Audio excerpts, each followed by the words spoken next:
All right, my Bible in 365 brothers and sisters, we have arrived at a very interesting book referred to as the Song of Songs, or sometimes referred to as the Song of Solomon. Now, understand a few very important things about this book. People oftentimes look at this, and of course, this is part of the categorization of Hebrew poetry books. A lot of people look at this as some sort of a very kind of explicit, sort of a sexual innuendo type of a letter that is in the Bible, when in reality, I do not believe it has anything to do with that. Now, there are tons of cultural nuances that exist inside of the terminology that is given here in this poetry, and there's a lot about Hebrew poetry that you need to understand and learn, which is why I recommend that you go through my full teaching on the Song of Songs, because it will better give you an understanding of what that's all about. Of course, you could get that teaching on jamescadiz.com, and you could sort of grow in that understanding. However, let's just talk about what exists. Now, there are three primary characters that exist in the Song of Songs, and I'm going to kind of walk you through this verbally, and then maybe we can even outline this for you. But the three characters are simple. You've got first the king. The next person that you have is the bride, oftentimes regarded as the Shulamite woman, which there's some interesting ties to this, and there's a lot of technical stuff we could get into with respect to this, especially with respect to the geography where this bride came from, and the implications of that sort of a larger perspective are pretty significant. And then you've got a third character or group of characters, which is regarded as the chorus of palace women. Now, there's some interesting stuff to be said here, and this is unique that we stop for a moment to sort of look at the intertwinings of where all of this is going. You basically have a back and forth that's going on between these characters, and what I'm going to do is sort of verbally walk you through who starts where and what happens and then how it goes. And there's a lot of different books that can guide you on how this outlining happens, but it is really important to sort of understand this dynamic. So when we get into chapter 1, we basically see an expression of love that the bride has for her king, and the king has for his bride, okay? So it starts off with the bride pretty quickly here in chapter 1, and we start right at verse 2, and then the next exchange is the chorus of palace women. Then after that, you get the bride. Then after that, you get the chorus of palace women, and then you get the king. Okay, then after the king, you get the bride, and then after the bride, you get the king, and then after that, you get the bride, and then after that, you get the king. Now, let me just give you specific verses so that you understand this with this chapter, and then you'll be able to do it with all the other chapters, and it will make sense, right? The bride speaks from verses 2 through 4 at the beginning of 4.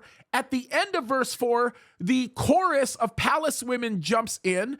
Then when you get to the last part of verse 4, the bride comes back in until they get to verse 7. When you get to verse 8, that's when the chorus of women speak again. Then the king chimes in for the first time in verses 9 through 11. The bride responds in verses 12 through 14. The king responds in verse 15. The bride then responds in verse 16.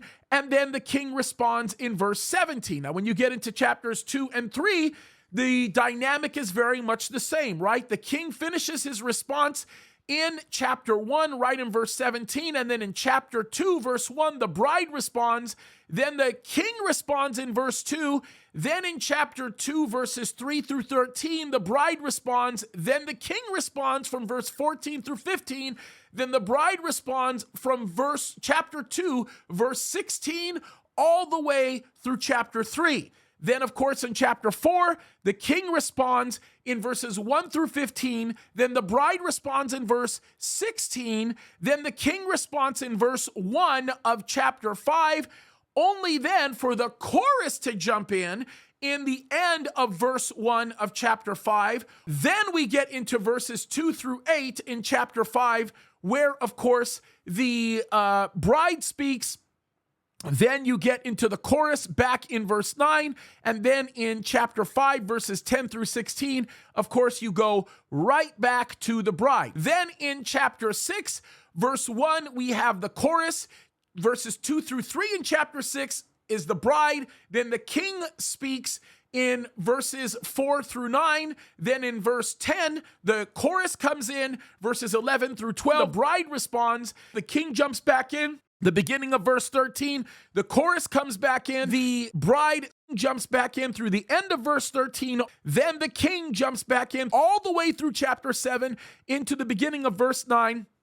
Then in the middle of verse 9 of chapter 7, the bride starts back in and goes in through chapter 8, verses 4. Then in chapter 8, verse 5, the chorus starts again. Then you get back to the bride, which goes from chapter 8, verses 5 through 7.